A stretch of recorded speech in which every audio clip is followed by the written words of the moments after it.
Welcome to Lieven and Marcelo's Criminology podcast, a podcast hosted by Marcelo Aevi from the University of Lausanne, Switzerland, and Lieven Pauwels from Ghent University, Belgium. We aim to draw a map of the state of criminology across Europe through the words of contemporary criminologists. How is criminology defined and taught? Which are the main lines of research? Which are the main schools of thought in each country? These and many other questions are answered here by fellow researchers who share their vision on the development of criminology in their countries from its beginnings to the second decade of the 21st century. If you want to know and compare their stories, stay tuned.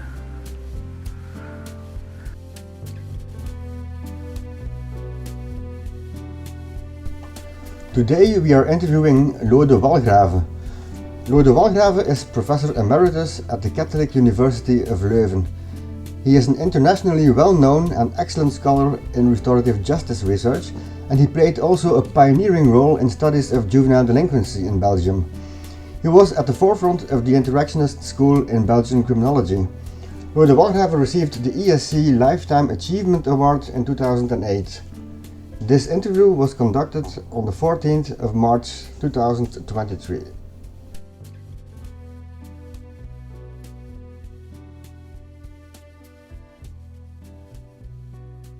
Hello, Lode Walgrave, or as you are well known in the English-speaking world, Lode Walgrave.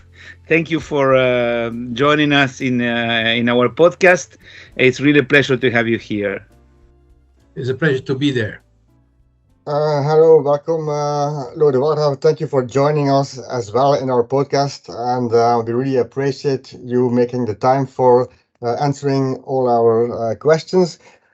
I would like to start with one general question we always ask our interviewees, and that is perhaps a difficult one. How would you define criminology as you see it in your country of origin? So a personal helicopter view.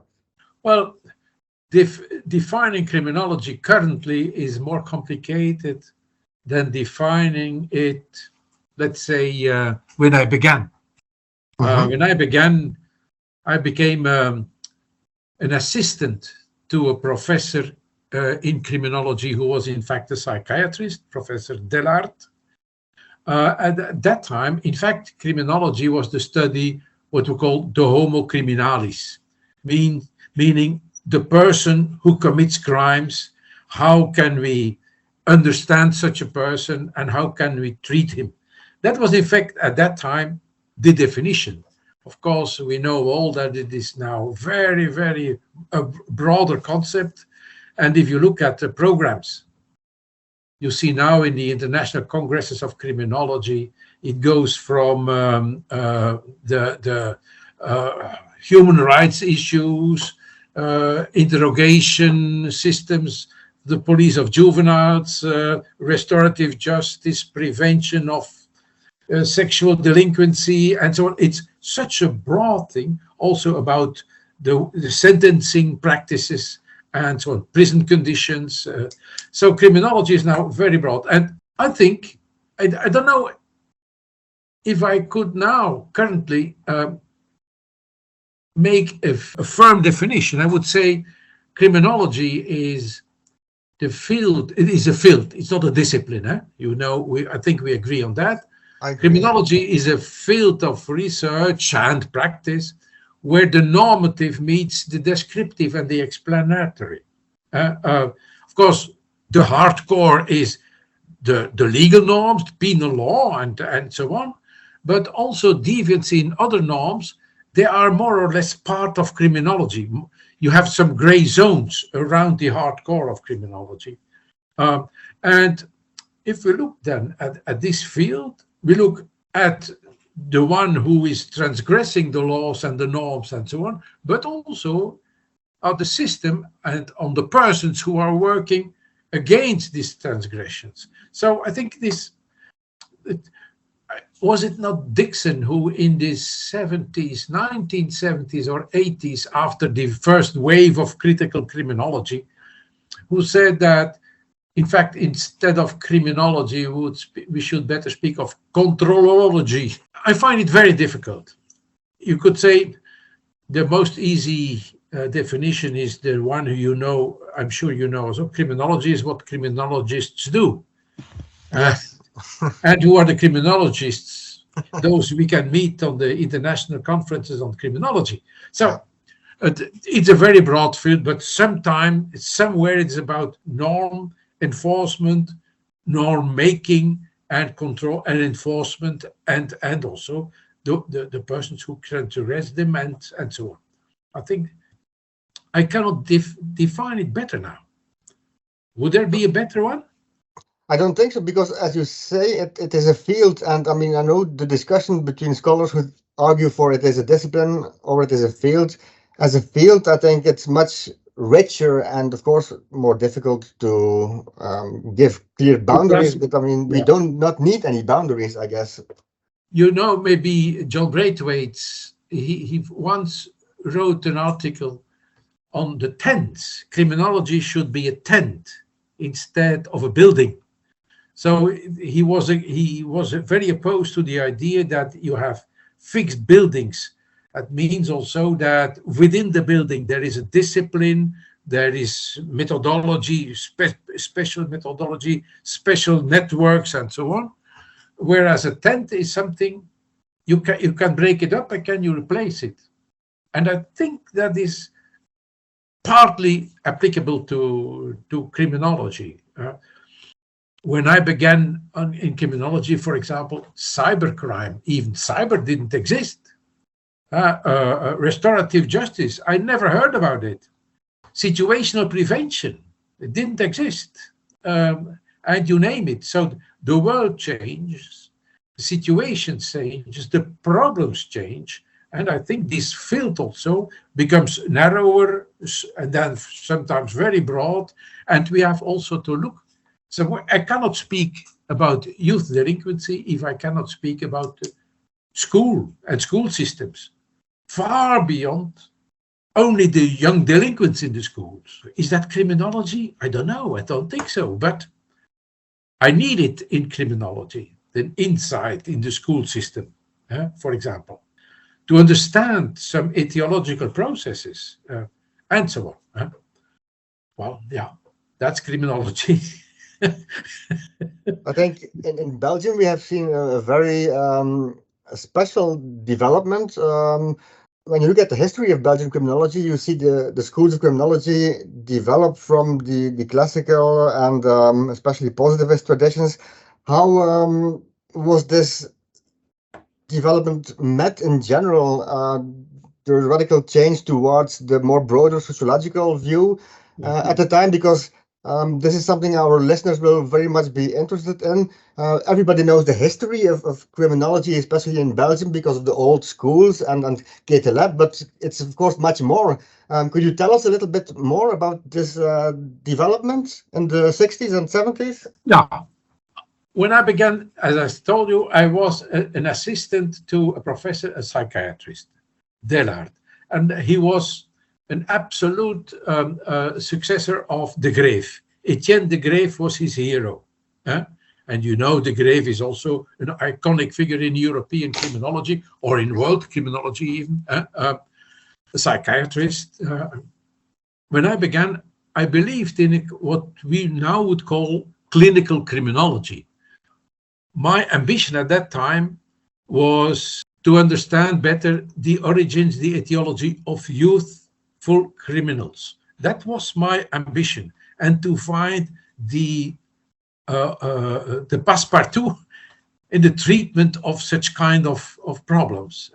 I considered young delinquents as, well, socially ill, you could say. And that was it.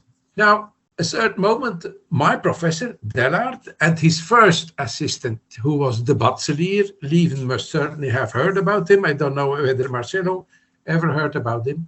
But they found that criminology should have its own full-blown program. When at the beginning, criminology was only a special program for lawyers, psychologists, and other persons, and criminology was considered a kind of auxiliary science for the practice of penal law. Let me say. And they found that criminology should have a complete program, which was accepted, I think it was in 1965. Of course, we needed at the same time more professors because there was more teaching. And for the first time, we had also professors who were full-time professors in criminology. Before, Delart, for example, Van der Voorde, at that time, they had a practice elsewhere, and they added, in fact, criminology at that time, that was some wise men, practitioners, and they learned us about their experiences and their wisdom. The new professors, younger, they had another approach. And in Leuven, for example, there was Lode Walgrave. You know at least the name, first more than the name. Lode Walgrave was a young sociologist, and he brought in the tradition of research, empirical research, for the first time. And also he was the one who brought in the literature on the beginning critical criminology. And suddenly we changed. And I witnessed, together with Tony Peters, another well-known name at that time. Tony was a sociologist. I was psychologist at that time. We witnessed really a struggle between the old clinical Etienne de Grave school, if we may say so, and then the new critical criminology, sociologist, society-oriented approach. And you can say that in Leuven, certainly at that time, critical criminology took the upper hand. At that time also, we had the first systematic empirical research.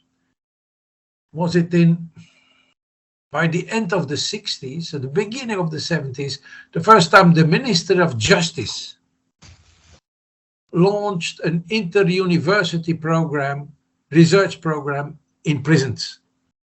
And that was not Delart who took the lead, but it was Van Walgrave for Leuven took the lead. At that time also you had also Patrick Hebrechts in Ghent, Chris Eriaerts in Brussels, in the VUB.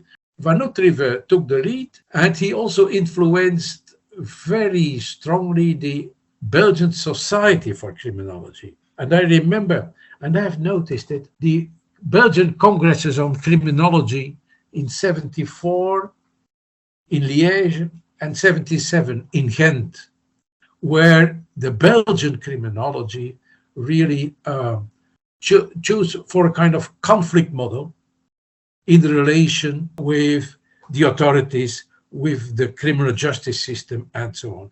At that time, so in the beginning then, when we were, the young professors that we were very critical towards this system. And so criminology became also, conquered its autonomy. It was not longer an auxiliary science. We had our own approach. And of course, we were already a full-blown program at the university. We were integrated in the faculty of law in Leuven, but even within the faculty, we were really confronted with opposition because we were opposed to the criminal justice system, where we had also old-fashioned professors in penal law. After a while, you saw that criminology has got its position. How does that come? I think it's several developments. First, security problems in society became important on the political agenda.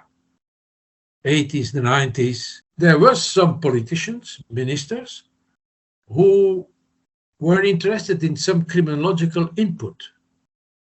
And so we gave some authority at that time. And maybe I'm flattering myself now, but I think that what Tony, Cyril Feyenoord, Lieven Dupont, Patrick Ebberechts in Ghent, but I'm speaking now from Leuven, but also Patrick Ebberechts, you, Lieven, later, Chris Eliaerts, what we offered was of a reasonable quality. So we had really something to say. So we had a new relation after this very oppositional role. We gradually were recognized as, well, a university, a field, a specialization that had, or an expertise that had to be taken seriously. Not only within the faculty, because we attracted money from the outside, which was very important for the faculty, that they got prestige. We had some influence on policy making, and we attracted increasingly more and more students. And finally, also, since 20 years probably, criminology has also more its position now in the fundings for FWO, in the Fund for Scientific Research. Before, when I began and I had to apply for fundamental research in the Fund for in the FWO, as we call it, we have to go through the committee from law or the committee of sociology or psychology. Criminology did not have its own commission. Since 20 years now, I see that my younger colleagues, they can apply in the and have their own commission, where the project can be judged now on its own specific merits. So I think now criminology is, of course, is a broad field with several opinions, several different approaches, opposite approaches, but it has a position now. And I think together with Tony, but he's deceased already, of course, but I may be one of the oldest witnesses how this whole change happened. Even in the housing, there's a great difference. When I began, there was Dellart, there was the Batselier, and there was me. That was the staff of criminology. And there's some professors who came to teach something. Currently in Leuven alone, there must be about 80 persons. And when the first year that we had a full curriculum, in the first bachelor, we would say, now at that time it was kandidatuur. First year we had 3 students. Now it is more than 300-400. I don't know.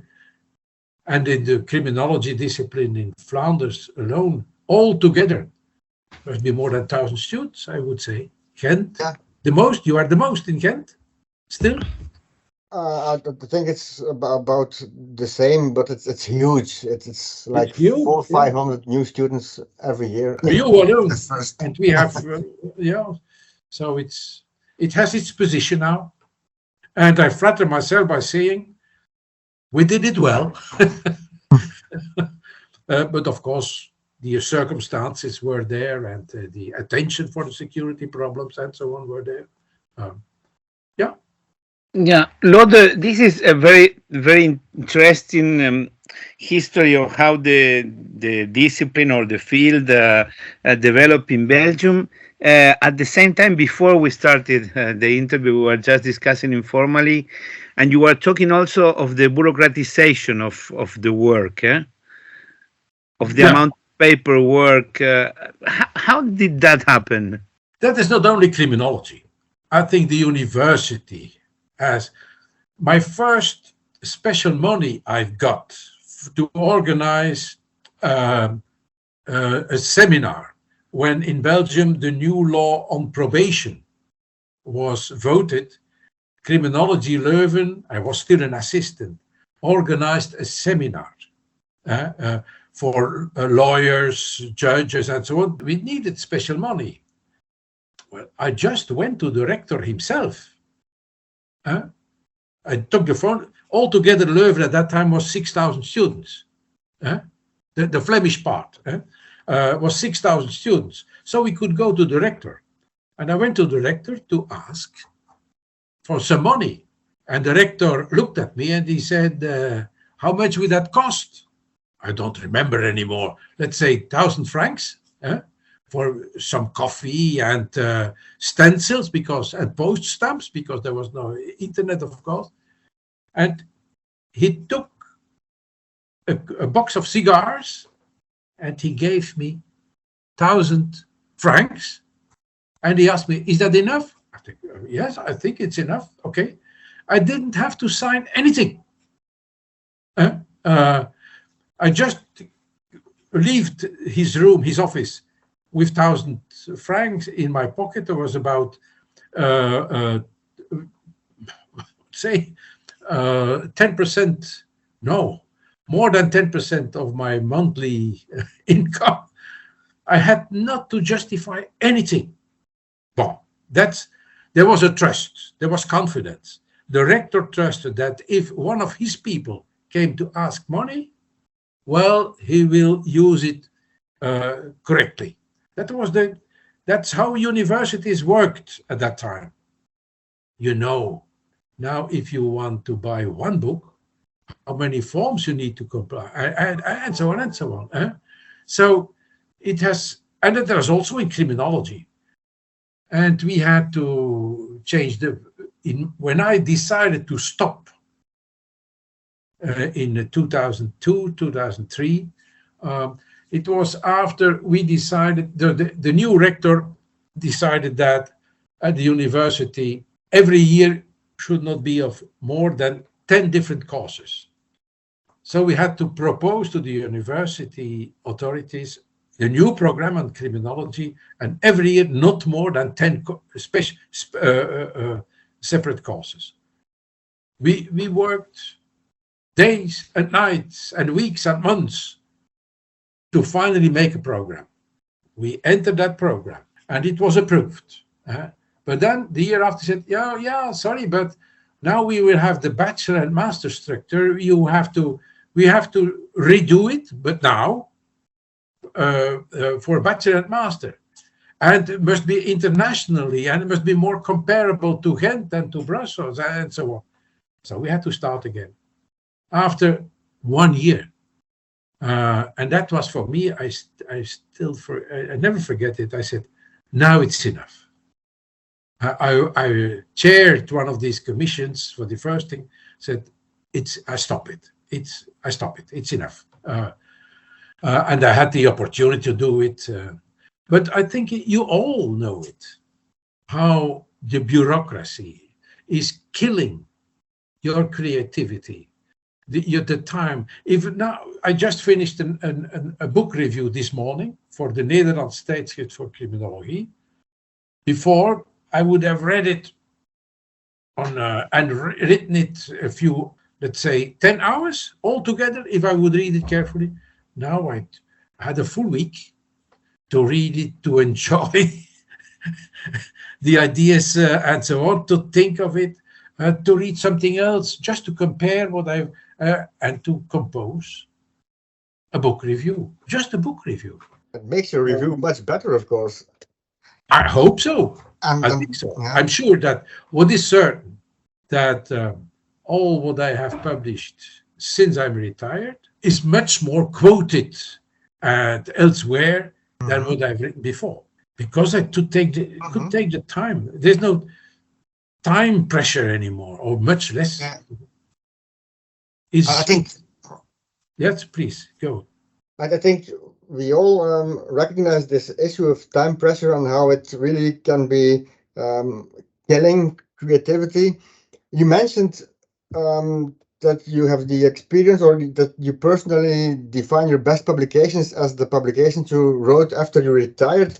But there is also something else I would like to stress, and I think that's not just for Belgium, but for most of the European, at least continental countries. We all wrote in our native language. And I think we had in Belgium a very, well, I should say, less favored position, because if I can say so, you had some influential work on the causes of juvenile delinquency with your development and your work on the theory of societal vulnerability, which was written in Dutch. At the time, I think it was in the 1980s. If you would have published this in English, that would have been way before all the English scholars. And because we wrote in our native language, I think our influence on European criminology is a little bit less than the Anglo-Saxon dominance, if I can, as a personal opinion. That's you. I absolutely agree. I absolutely agree. As you look at the rank orders of the universities worldwide, you have several rank orders, and we do not have to take them too seriously. But what we see is that always American, English, Australian universities are the top 10 are almost always only English-speaking, native English-speaking universities. Do you really believe it is because they are all more clever than we are? No, it's simply because they have more access to the international sources. They can write much more easily. For me, it's absolutely evident. Of course, in the meantime, we can have this interview in English, 2 Belgians and a Swiss. So we are used to, but still, if we could speak in our mother tongue, it would be easier. Yeah, of course. Let's admit that. Yeah, sure. I remember I was invited by Niels Christie in Oslo. And of course, because I did not speak any word of Norwegian and they didn't speak any word of Dutch, it was in English. I was the only non-Norwegian with the students and Niels and I. And at that moment, it was good, it was pleasant, it was a good discussion. But at that moment, Niels had to say something that he could not say to his students, explain something. And he did not, even Niels, who was very familiar with English, and suddenly he switched to Norwegian to his students. Of course, I didn't understand the word, but I saw his body language. And suddenly I saw another Niels Christie. With gestures, with humor, and I saw the students in another. That is what happens to us. We are the poor ones, you know. No, but some international colleagues appreciate it, and they really understand that it is difficult, but some others do not. That is so. And I think, you know, my recent field in the last 20 years was especially in restorative justice. Yeah. As you know, there is another atmosphere, climate in this field of restorative justice scholars. They are more, I do not want to be too offensive for the others, of course, but there is more respect, and they do more. Yeah, there's more effort to understand and to give you the floor and to give you the chance to explain. I think so. I'm not 100%, but that's my feeling. And yes, that's a threshold we have to take. And maybe I sometimes wonder whether the European Society for Criminology could not pay attention more to that issue. I don't know how. Simply don't know how. But of course, Europe, and certainly the continental Europe, there are no native speakers on the continental Europe. And that's typical for European criminology and for this society, that we all do the effort to use what sometimes they say second-hand English or second brain English, I don't know how to say.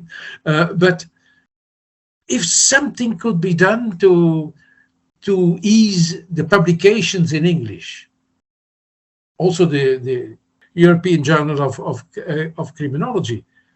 I cannot, I would not understand. I would not see another possibility but publishing in English. I know, but to make it easier for non-native speakers to publish in that journal to give some facilities for the editing of the language of the first.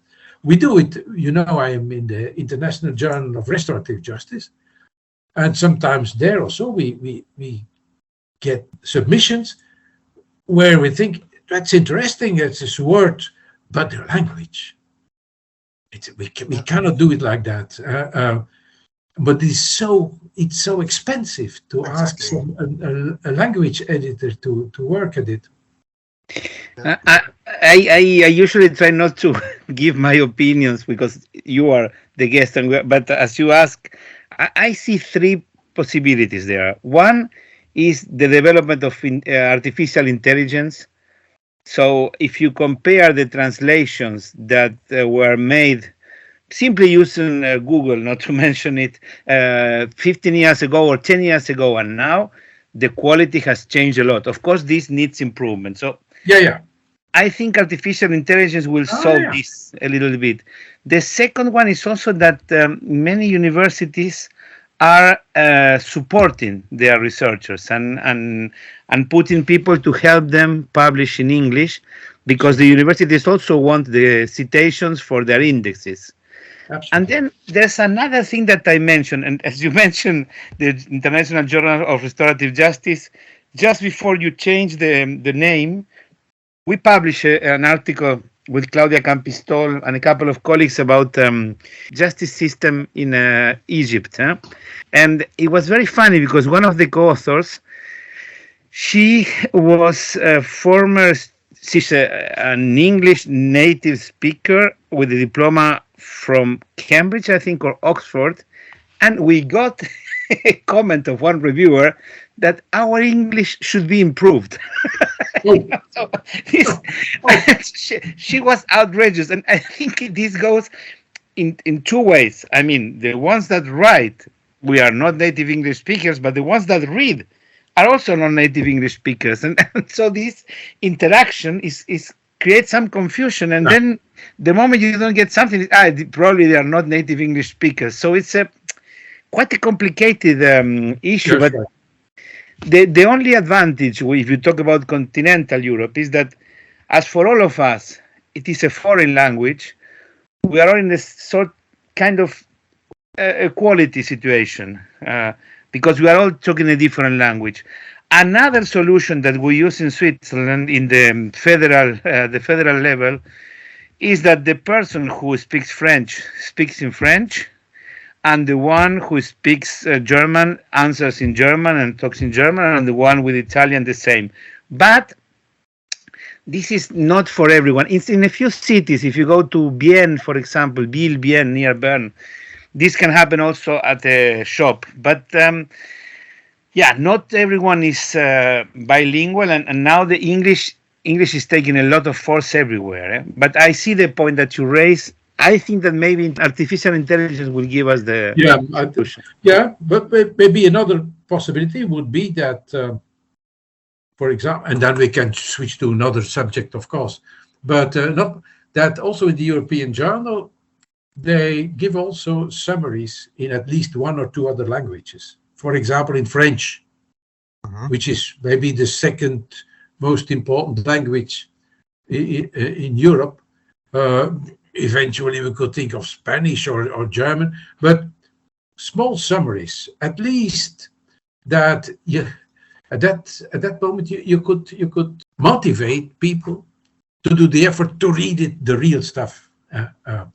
Maybe it could be something, but of course the most recent issues of the European Journal are already that thick. Yeah, but that is an exception. There was 3 or 4 issues.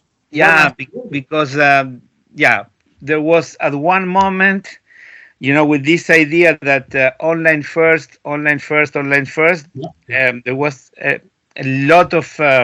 It was a huge backlog. There were other small issues there, but they are not important, that led to having a very heavy backlog. And so we had to discuss with SAGE, and finally we reached an agreement. And now, since we have Kyle Treiber as the new editor, she's taking care of all these articles that were already accepted but not published, and so we had these very thick issues. It will not be the same in the future, although we will probably never go back to the issues that we saw maybe 15 years ago, the first ones, let's say, because it's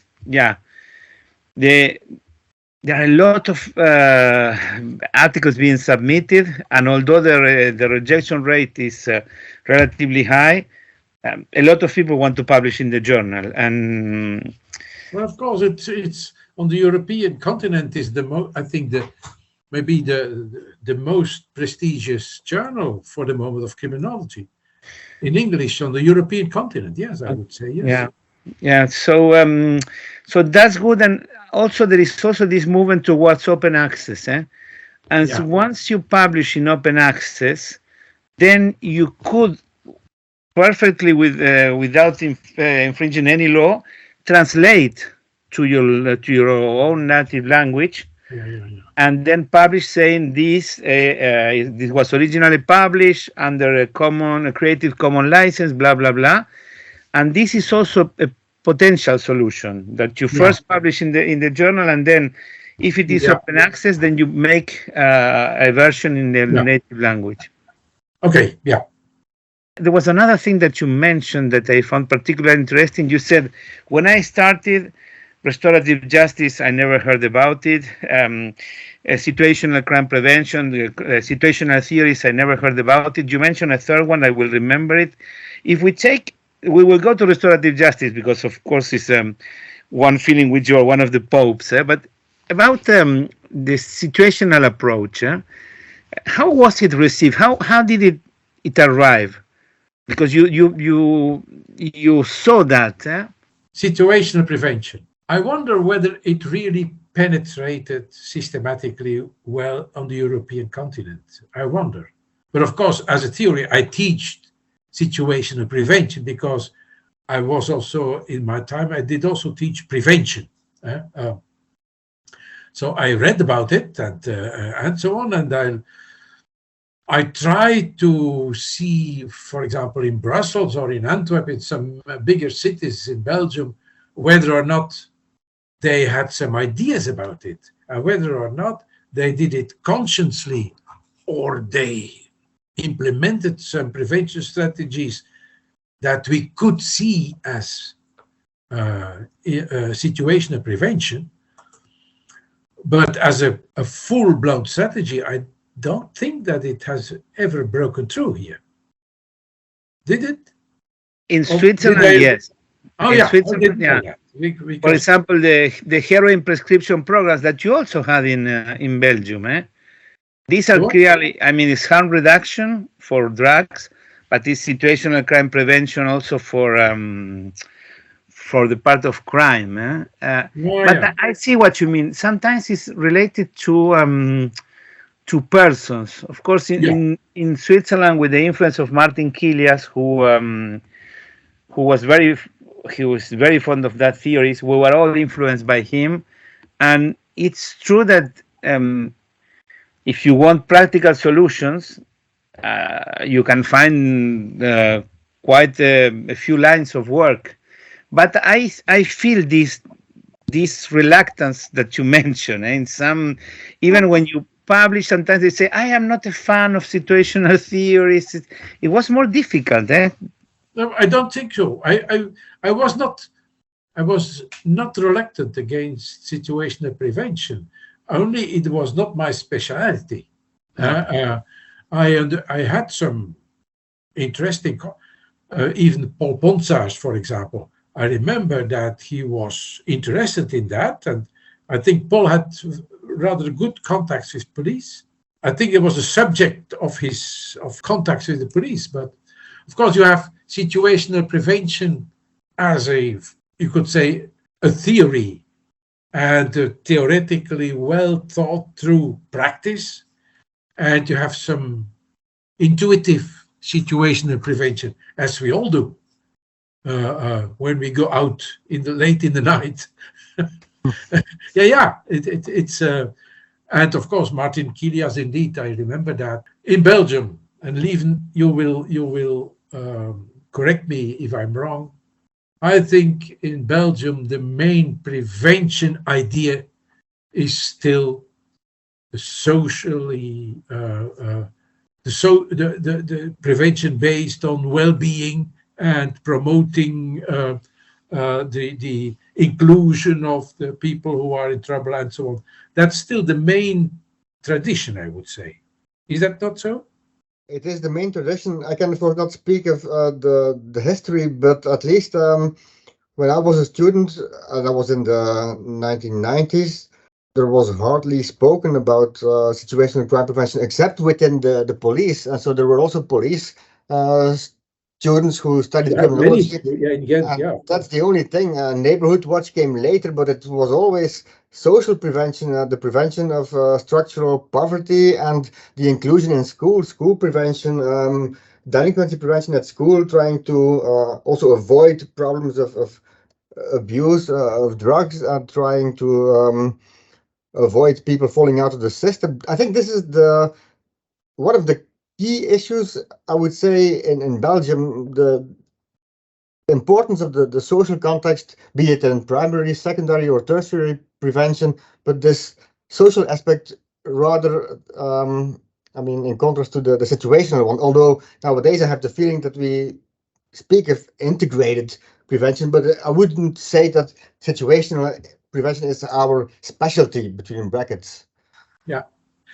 One of the advantages of situational prevention is, of course, also that it is relatively easy to implement. It's well delimited. So methodologically, it's easy to implement. It's easy also to see the results on short term. Whereas if you work to social prevention, in fact, it is much more vague and much more difficult to measure what the impact is on what term. If you try to avoid the dropout of school of a young boy, well, yeah, maybe we never can prove that if we did not help that boy with his schoolwork, he would have become a criminal. We can never prove that. Whereas in situational prevention, you can really have figures in that neighborhood where you install your video cameras and so on. You can measure how many complaints are lodged at the police and so on. So, and I think that's an advantage, of course, of situational prevention. They say then there is some displacement to other neighborhoods, maybe, but that is when you do not measure that at the same rigor as you measure it in the. But you can never measure the whole thing. If you have situational prevention in Schaarbeek, you do not know what happens in Molenbeek and in Ukkel and in Brussels City and so on. You cannot. Schaarbeek is, of course, much more than one neighborhood. You cannot. You mentioned an interesting problem, and that is the short-term versus the long-term effects. And I think that's the tragedy of social prevention. Our politicians think in terms of short-term solutions, so it will never be possible. And I think it's also problematic with regard to research. I mean, if you want to do longitudinal research on social prevention and how youth develops successfully, it's very difficult to obtain resources because of the long term. Also, some kind of disadvantage in relation to the Anglo-Saxon huge longitudinal studies, which we don't have in Belgium, I think. We don't need it, but okay, that's another. That's another. yeah, okay, but maybe that's another subject. Yeah, but I would. What proves for me, Lieven and Marcelo, that the option for a policy in strategy, in prevention, it is also a matter of choice, a matter of, I hesitate to say the word, a matter of ideology. We opted for social prevention because we think it's right. We owe something to these people who are marginalized. And we cannot put them, cannot marginalize them further. And we hope that it has a good effect. And sometimes we can show that it has some effect, but there is also a choice. And I think it's in criminology in general is imbued, penetrated by beliefs. We have to, and I think that it's very important that we make that explicit, what we believe. In social science and certainly in criminology, we cannot be objective. We are not objective. What we can try to do is, from our standpoint, develop a view, research, trying to do as methodologically sound empirical research, maybe develop some or support some policy developments, but all is, in fact, a matter of belief, of ideology. It's not coincidental that I'm so fond of restorative justice, and I'm not fond of punitive populism. It's not only because of efficacy of not, it's also because it is simply not a good thing, morally. I must admit that. And it's also those who say that they are pure objective and they do not want to do, that they want to stay out of politics. That is a political choice to accept and to work within the political system that is there and within what the authorities have decided and so on. That's a political choice, which is respectable, you know. And this prevention strategy is also. So I think that, to come back to that, situational prevention can have really effects, and we should not be too naive. I believe that. But if we would do that, only that, it would not be enough. Social prevention is more difficult, is working on the more longer term, but still very important to do, because my belief is that the quality of our social life in general depends on the quality how we relate to each other, and all policy regarding crime, injustice, unsafety, and so on must rest upon a bottom of respect, inclusion, trying to promote well-being. And then, of course, there will, despite all we do there will crime will exist, and then we need to find some things to defend us against these acts. But we cannot exclude this. It is No, but perhaps the key. No, it's good, but perhaps the key is to combine things in a meaningful way. But I remember at the ESC in Helsinki, I remember, Niels Christie, but especially Jog Young, being very derogative about, especially Jog Young. Niels was doing his stuff of crime does not exist, but Jog was more on the line of, really aggressive directly, making derogatory remarks about the research of Marcus Felson. That was really But finding the right the la voie du milieu, that would be the solution. And yes. And another thing that you mentioned, because we are interested in these changes in the field, then we can talk about how crime changed also during your lifespan. But also you mentioned the arrival of restorative justice in the field of criminology, and how did that happen? Well, I can only speak of my personal adventure, if you may say so.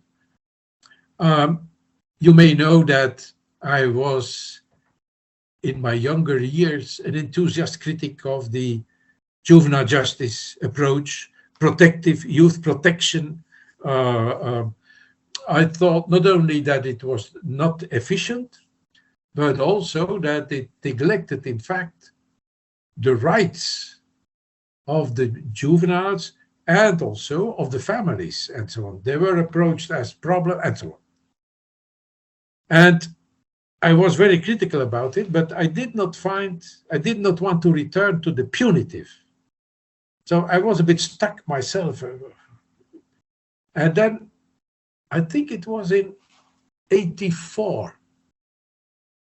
There was in Malin, youth court judge, Jan Peters. Do you remember this man? Have you ever heard of him? No. Yeah, you know Jan Peters.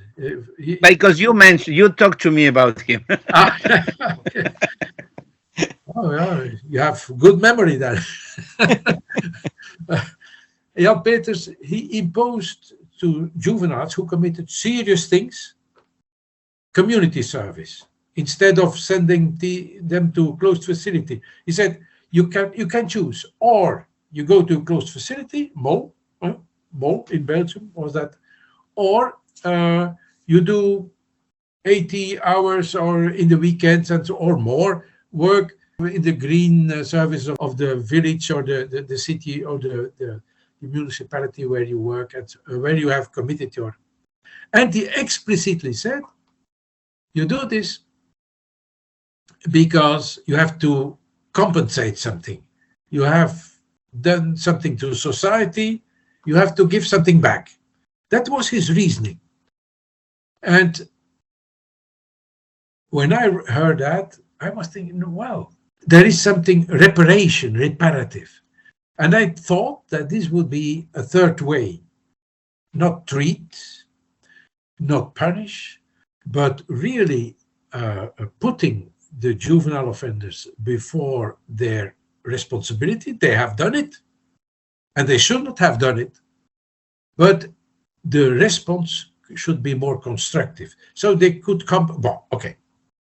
And then it was in 91 that I, for the first time, had this conference, and I heard for the first time also the phrase in English, restorative justice. In Il Gioco, I have mentioned that every time when I speak of my personal history and restorative justice, Il Gioco is for my really an epiphany.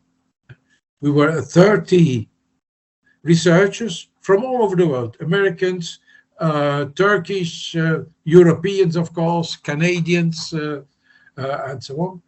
And it was like a kind of conspiracy. We would change the way justice is done. And since then, I have then written my first article in Panopticon. I think it was still in 91. I was so enthusiastic what I've learned there.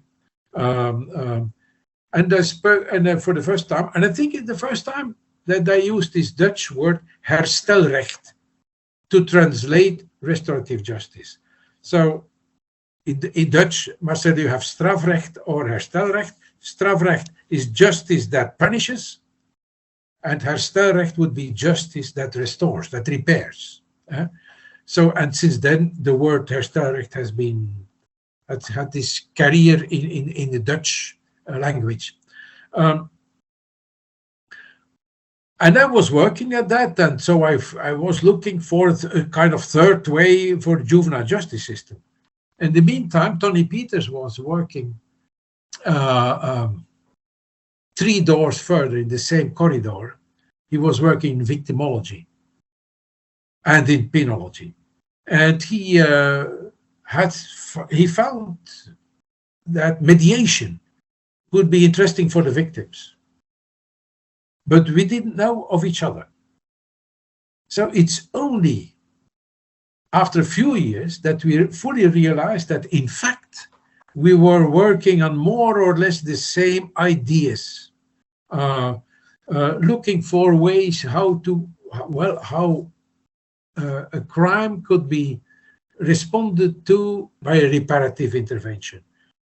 And when we both retired, Ivo Aartsen succeeded us both in the field of restorative justice. In the meantime, I think the Minister of Justice at that time was Stéphane de Klerk in Leuven, in Belgium. And he was a he was on our benches as a student in law, but also in criminology. So he was very open to that idea. We wrote on his request a report on how I would see the change of the juvenile justice system in Belgium to become more restorative. And it was well accepted. But then when he was working at it, he had to resign because Dutroux escaped. And so the whole thing had to be done again. But also when Lorette Onkelings, as a minister from the Socialist Party, became Minister of Justice, she was still interested very much. So I was in many commissions. And the advantage was, I think, that first I could, really think politically. So how can we in practice implement it and so on? And that was for me also very fruitful for my theoretical work. I think I'm one of the restorative justice scholars who is the most very well aware that restorative justice and criminal justice, they have to find each other. They need to find a balance. As many restorative justice scholars are, in fact, I'm not at all an abolitionist, for example. Whereas the original literature in restorative justice was in fact abolitionist. I've never been, because I was immediately, I had this provocation from the minister, if you could say, at his commission. How would you do it? So, and it was very interesting, and I think that was very fruitful to me. It was also very fruitful for Tony, and then later also for Ivo, because also in prisons and in the penal law change, it is not at all how we finally would ideally see it. But I think that for the moment, Belgium, certainly on the European continent, is one of the most restorative justice-oriented countries on the European continent, maybe the most. How can you measure that? Certainly. I agree. It's difficult to measure, but we have the family justice centers in Belgium, and I mean, we have. There's so much here in Belgium, and I know that, for example, in Switzerland, there are also here and there things going on, but on a much slower way. That's certainly. It makes me to think. Just what, and then I see Marcelo. Makes me to in Belgium. We had some influence. The academic world has influence on policy because we are a small country. We know each other. I think maybe also in Switzerland and in Holland. We meet each other not only in official commissions, but also in reception and so on. And many of the policymakers are former students of us. exactly. And that makes it easier. I fully agree. I think that changes everything. Switzerland is also a small country.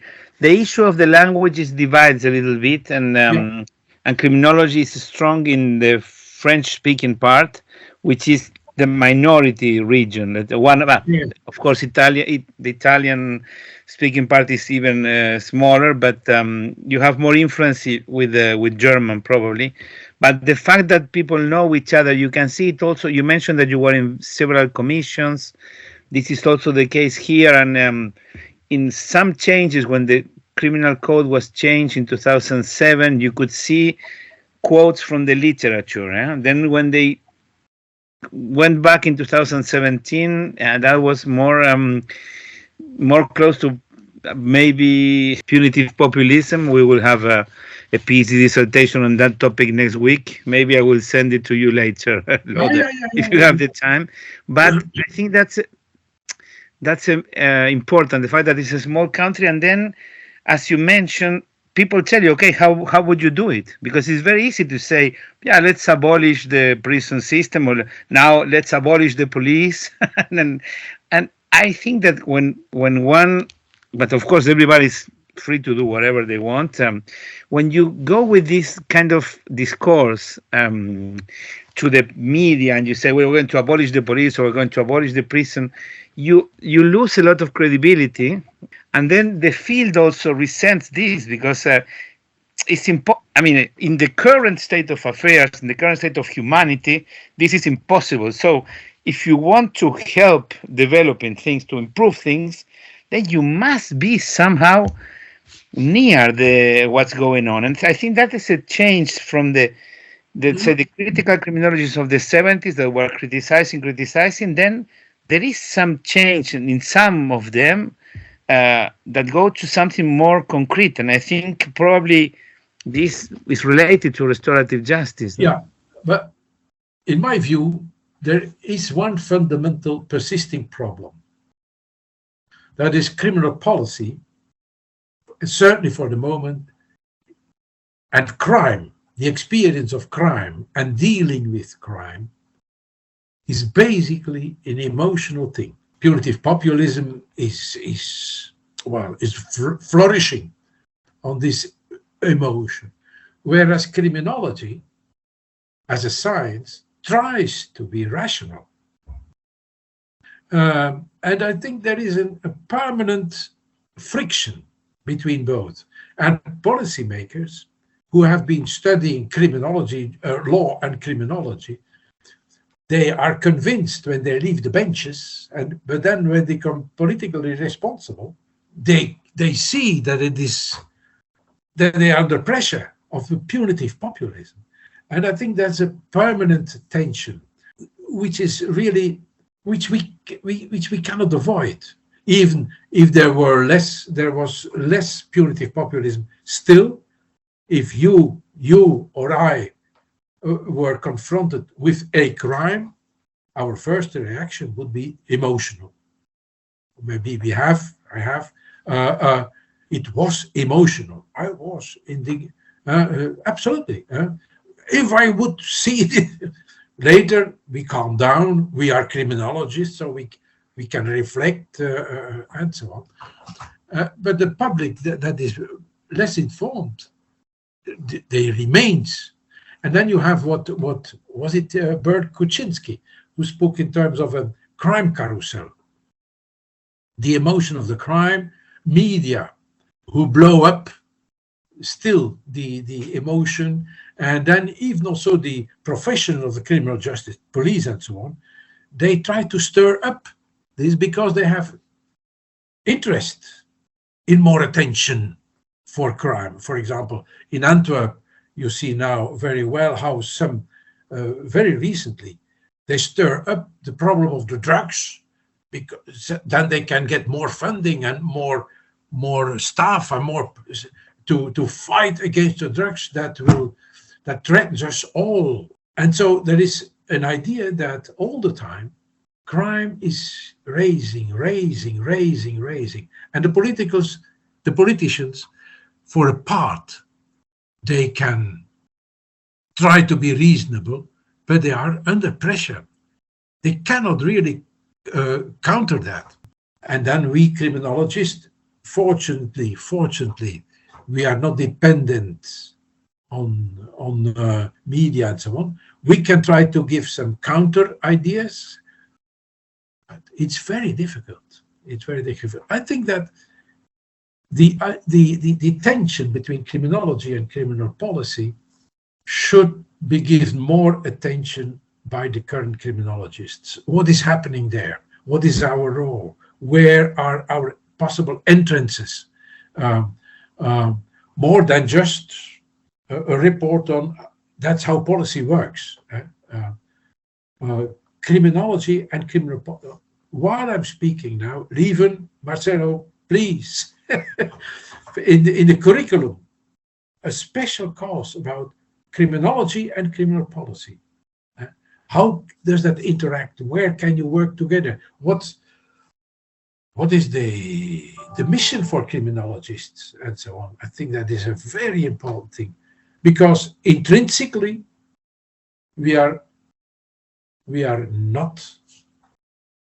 in the same carousel.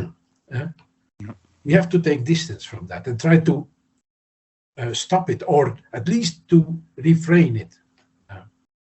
Yeah, I remember when we were in Lithuania, the Minister of Justice was a former student of Alexandras Dobrininas, and this is something we interviewed Alexandra, but we didn't talk about that, you know. Yeah. So yeah, the smaller the country, the easier it is to get maybe more influence, because you have these former students. So yes, we have more students in the classroom. That makes classes more difficult, but then the network is larger.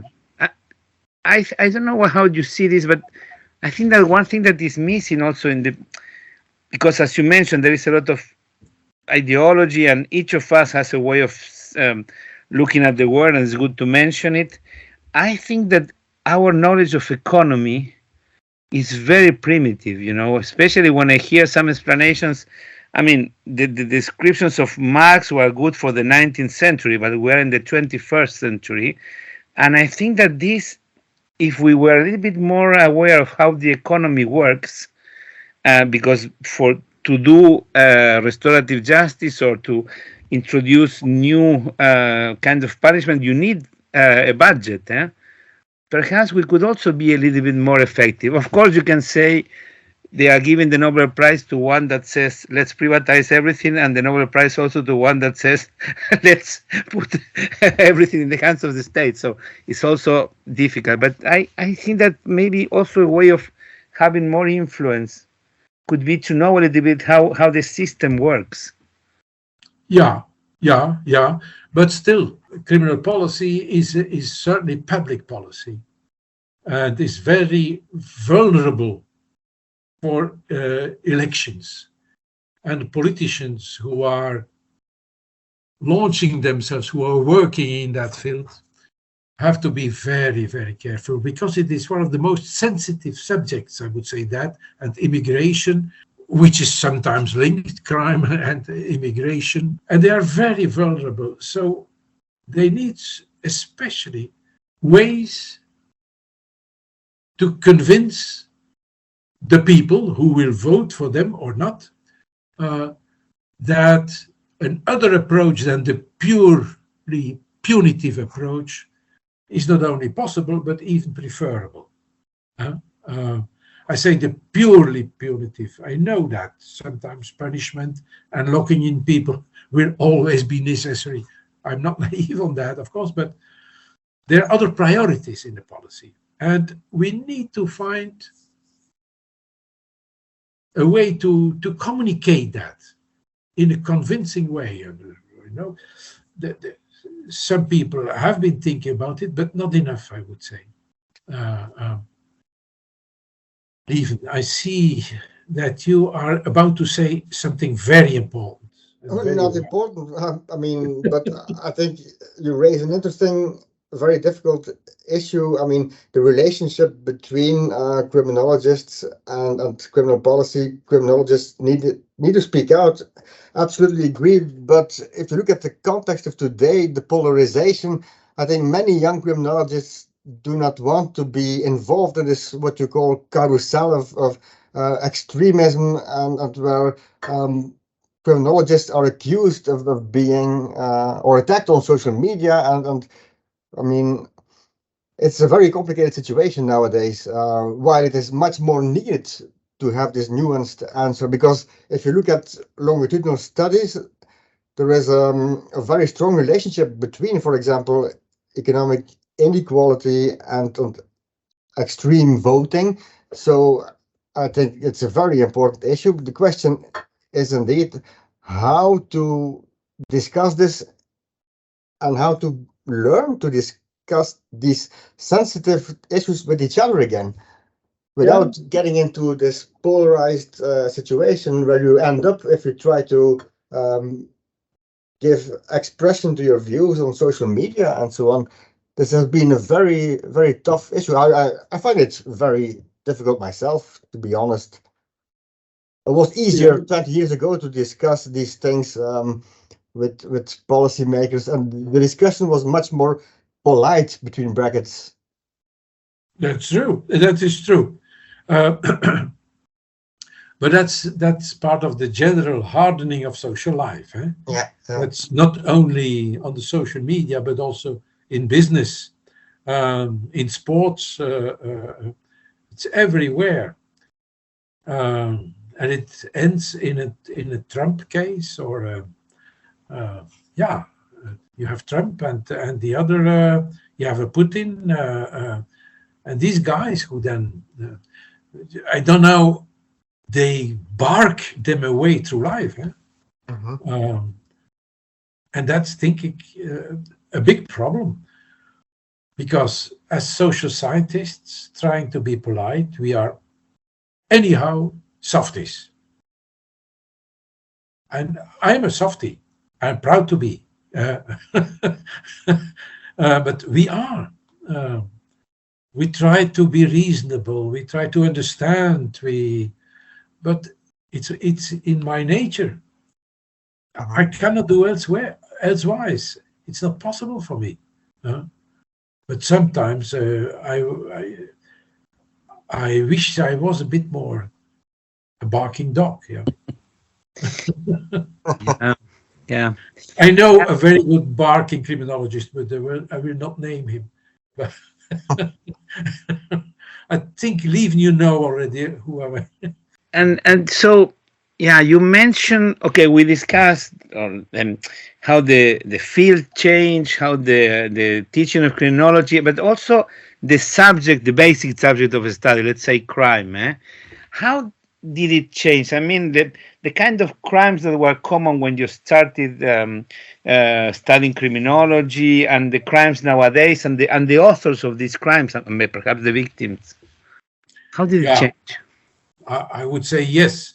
That when I began, yes, we all knew that we were the young people from the marginalized or marginal neighborhoods in marginal families. We knew that bad kids living in bad situations, bad families in bad neighborhoods, did bad things to us, the good ones. That was, and in fact, there is still a whole line in criminology which still moves on in that sense.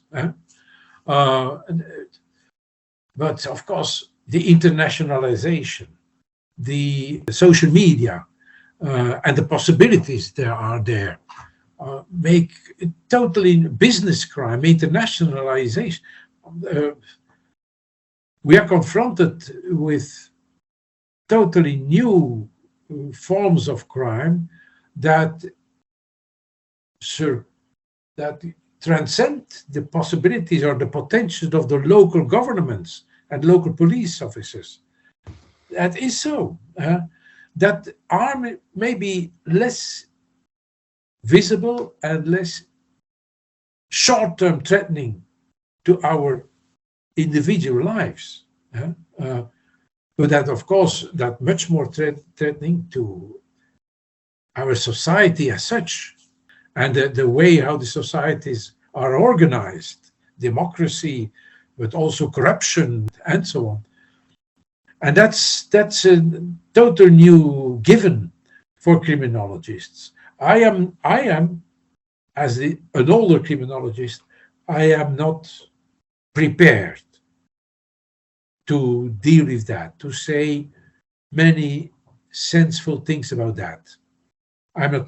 I look then at my younger colleagues, like, for example, Letizia Pauli in Leuven, who is becoming a great specialist in international organized crimes and so on, and many others, of course, but I know her very well. I have regularly contacts and discussions with her. But that's new. But as a consequence, also the programs and the criminologists, the modern criminologists, should be formed otherwise. Another development, which is more close to the traditional thing, is that I wonder whether social exclusion, maatschappelijke kwetsbaarheid, societal vulnerability, is still the main problem in our regarding youth delinquency. I wonder. Maybe it's more young people being spoiled, material, they have everything. Nothing has been blocked to them, and they cannot accept any refusal. They cannot accept any structure. I think that is, I don't know the English word, the verwenning. Can you translate that to Marcelo? Being spoiled. La génération gâtée. Yeah, The gâté. spoiled enfants children, yeah. gâtés. Spoiled generation, yeah. Yeah. And I think this is, regarding juveniles, maybe a more important thing than currently social exclusion. Also in these so-called marginalized youth, social provisions make that they have their life, but that they go to steal and so on because they have to show on everybody what they have, what they can do. Les enfants gâtés. You know, Marcelo, it's an old article by Christian de Buist. You remember Christian de Buist? Yes, He was yes. older than I Yes. was.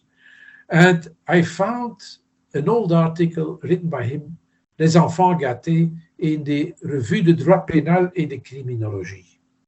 The author, and it was an eye-opener. It was very psychological. It was an absolutely and he together with another psychologist, I think, they just described how they treated in a kind of children's clinic des enfants gâtés, des enfants gâtés who committed already offenses.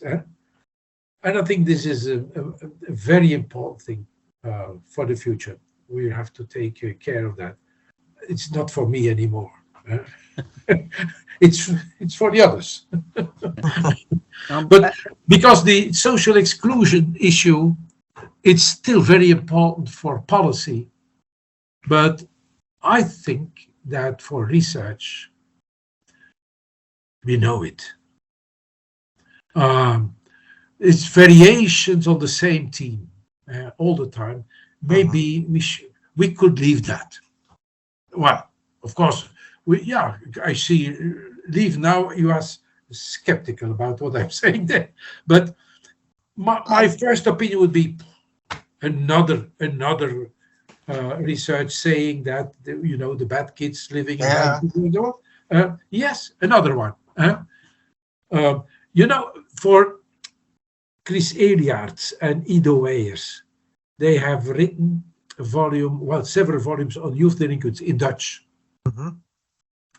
And a few years ago, in that volume, Nicole Vettenberg and me, we wrote together an article on maatschappelijke kwetsbaarheid. And a few years ago, they planned, and they have also edited, a second edition, a new version. So Nicole and I, we were invited to review our own article and to adapt it, to update it. So we jumped into the literature and so on. We didn't find new things. Mm-hmm. Yeah, other wordings, yes. Instead of hanging around on the streets, now they speak of unstructured socialization, but it's other words. But what actually happens we didn't find really new things. So we did not change. We wrote that, among others, that we were surprised to see that. I agree. I wasn't skeptical about this. I was a little bit more skeptical about the fact that while criminologists know so much about the problems of exclusion, that policymakers just don't do more about it because it has been proven 1,000 times. Absolutely. Yeah, but that's true. We know it, but they don't apply it, implement it. They don't draw the right conclusions, the policymakers. That's absolutely. But it is not because we have said it 100 times that it is not true. Sometimes they say, "Oh, Professor, we know that you have said it 20 years ago." We said, "Yes, but it's not because I said it 20 years ago that it is not true." But don't you think it could also be our fault because we did not come with solutions? I mean, we identified the problem, but perhaps we did not arrive with a clear program that could be evaluated and then measure and see the results, even if it's in a long term. I mean, there are ways. You have a monitor in Belgium, so you can follow throughout time. I don't know. I have the impression that sometimes, I mean, it's easy to criticize, and then you can take what has been done and say it with new words, and it sounds nice. But you are an empirical criminology, but many of our colleagues, with this idea that you should not collaborate with with the power, and many of our colleagues did not enter really the practical things. No, we have. I think we were involved in many practical things all the time. Nicole, who was one of my collaborators, Ingrid van Welzen is with football hooliganism and so on. So I think, no, you cannot say that we did not draw our own conclusions for practicalities and for policy and so on. But what you see is that sometimes the form, the words remain, but the content is changed completely.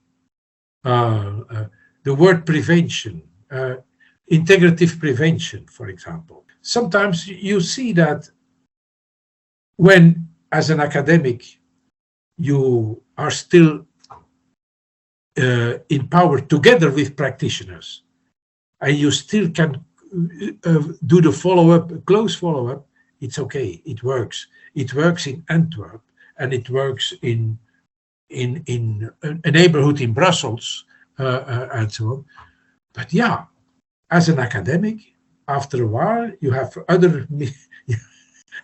you start another project and you say, okay, it's really, and then it becomes so fluid, and the words, the name remains the same, but the theoretical and practical accuracy, if I may say, disappears. And sometimes the local mayor is interested that he wants to show up so that there's some pictures in the newspaper that he was there, but that's it. Very often such things happen. Also, I think the structure of the general population has changed. I mean, a difficult area 40 years ago or 50 years ago had a different ethnic composition than nowadays. That is absolutely true. And there, as a criminologist, but of course, the problem of the ethnic composition of a neighborhood goes far wider than only criminology. We have to focus not only on the population group, but also the native population, if I may say so. It is an interaction, and the policies and so on. What we have done in the time, and Lieven knows that when our theory of societal vulnerability, we have tried to investigate in what sense that would also apply to the, at that time, incoming Moroccans and Turkish young lads. Well, yeah. Has that ever been implemented? I don't know. I know that some, Uit de Marge, for example, this big organization for juveniles at the time, they used societal vulnerability as this theoretical structure. But I didn't follow up it anymore. So I did, and it's still used among practitioners of social prevention because it's a broad network, and while the ethnic composition and the young adolescents change, the problems remain the same of exclusion, inclusion. So it is still used as a framework to critically look at who is getting only the positive effects of the system and who gets the negative effects. So it is still I think it's still a very important issue. It just has gotten new dimensions, I would say. Yeah, of course. Yeah. But this is, of course, an additional problem. This variation in the compositions, a new dimension, right. The world is changing all the time, of course. Yeah, but the last 40 years, I mean, your generation, the amount of change, even our generation, we are younger than you, but even for us, it has been incredible. But for you, I mean, when you started, it was the Cold War. Europe was divided. But the Cold War, I was not suffering from the Cold War. On the contrary, I would say, I was enjoying the post-war enthusiasm. We are going to rebuild Europe, and the world and the potential of the world were endless. I strongly believed, in the media, it was believed that in the year 2000, there will be flying roasted chickens, so to say. Everything would have been possible in the year 2000. We have, and the resources of the planet were, we could use the planet like we wished, not any problem. That's how I began. It's only by the Club of Rome, for example, and the first oil crisis in the 84, I think, was that? 72, the 72, 72, 73, the first petrol crisis. I don't remember that. When really, because if you see the statistics of unemployment, in Western Europe until 73, it was non-existent. I don't know, of course. There was no unemployment almost. No. So it was not, we were not oppressed by the idea of the Cold War. We would win the Russians. Well, no problem. We are now a bit less optimistic about that, but still, in fact, what concerns that? But you also saw the construction of the European Union. For example, there was a great optimism at that time. Yeah. Also, I was a professor because I never had to fill out any form to become an assistant or to become a professor. I have never to apply for anything. I just was phoned. Can you please? Are you still free? Do you understand? Do you believe that? Different times. Yeah. And how do you see the future? Well, my future is short now. Yes, there are a few things. But of course, we have already touched a few things. That is indeed, the world is changing, and all the time, criminology will have to change also. I think also that one of the great issues for academic criminology is to keep its autonomy as an academic science. This does not mean that also applied criminology in the service of authorities is very respectable. Doesn't mean, but also this applied criminology has to be based on more fundamental autonomous research. And as the safety and unsafety issues are politically very important, the pressure on criminologists to give up some autonomy is high, I would say, more than I had. And I feel it again. I discussed also with some young colleagues sometimes, and they say it literally.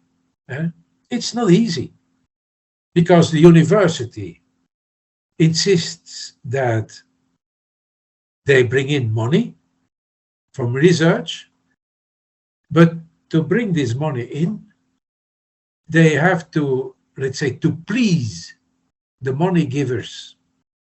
And in criminology, part of the money givers are politicians, are the authorities. And they give their money for very particular short-term research. I have done that as well, but because I was a long time researcher, and because I had many projects, at a certain moment, in my last years, I had always between 12 and 15 researchers. I could, let's say, compose a kind of patrimony. It came all together, and we had so the idea of radical prevention, societal vulnerability, restorative justice, these ideas that now, well, still are there. It is thanks to all these little projects, but also because we had this, let's say, critical minimum. And I'm not sure that this will still be possible. I think that's one of the great challenges for academic criminology, to stay being academic and to get funds also via the scientific funding channels and so on. But even there, because if I am well informed, one of the criteria for the scientific funds currently is also the social utility. Is that so? Yeah, that is increasingly important. Who translates that? And who will say what is socially useful? I think it's academically and socially on long term very useful to do research on the societal backgrounds of the current punitive populism. That will not be through positive methodology, but by others. I think it's very important and socially very and democratically very relevant. But I think if you would compete with such a project, with a project about the internal regimes in a closed facility for juveniles, you know what will get the preference, what will get priority. So I think that's one of the issues for the future. Then, of course, the internationalization, criminology and public policy in its explicit relation. Maybe if Europe would also address the field, our field, the European justice system and so on, which is about to come, I think, our impact will be lesser. Now you can address your minister of justice and the internal affairs and the welfare minister. They are all, so I will not say at hand, but they are at a reasonable distance. But if it will be in Europe, it will be much more difficult. I have written that when I've got my European Criminology Award, in my speech, I had 3 criteria for good criminology.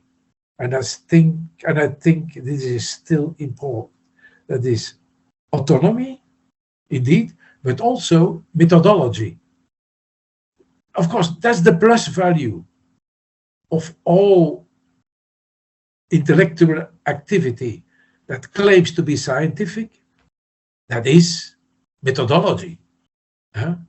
To keep one's own intuitions under control, to canalize one's own intuitions and desires and wishes on the one hand, and to make what you find really controllable, checkable for the others, so that you produce shared knowledge, meaning not objective knowledge, but knowledge that is accepted also by as much as possible others as knowledge.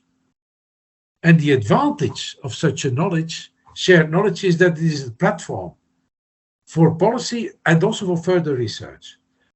And the methodology is the basis. So that's the second criteria: autonomy, methodology, and the third is responsibility. We are, maybe you remember that, I compared scientists to chickens.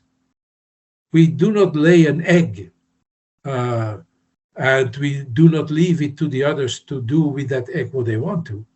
We must be aware that what we find and what we say and what we publish, that it matters, that it is used by others. And we must be aware of that.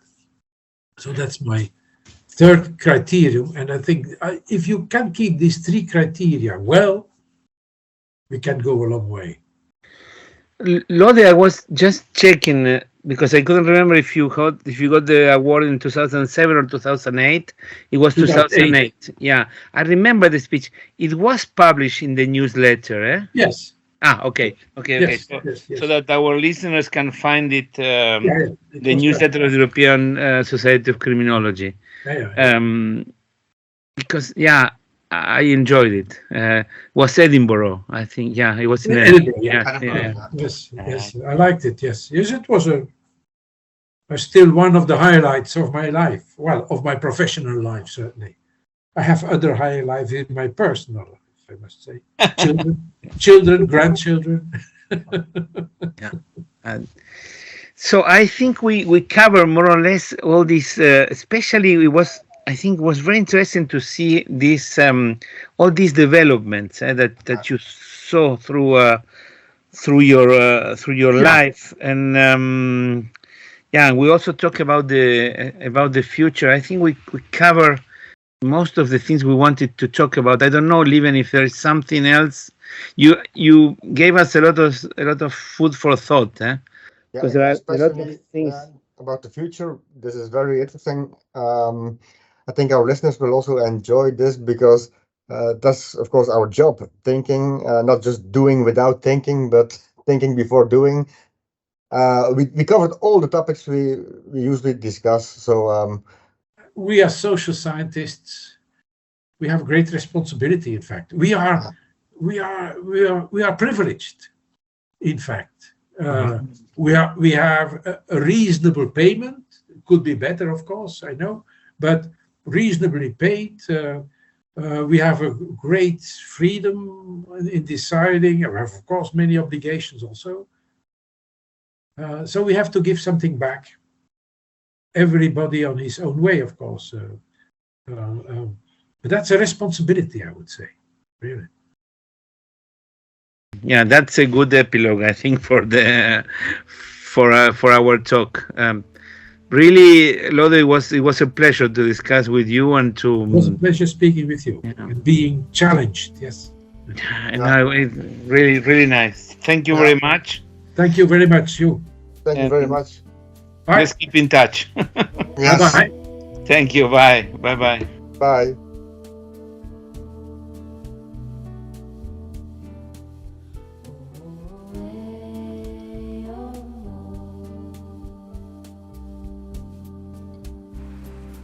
Thank you for following Lieven and Marcelo's Criminology podcast. This podcast is edited by Eduardo Coco from the University of Lausanne.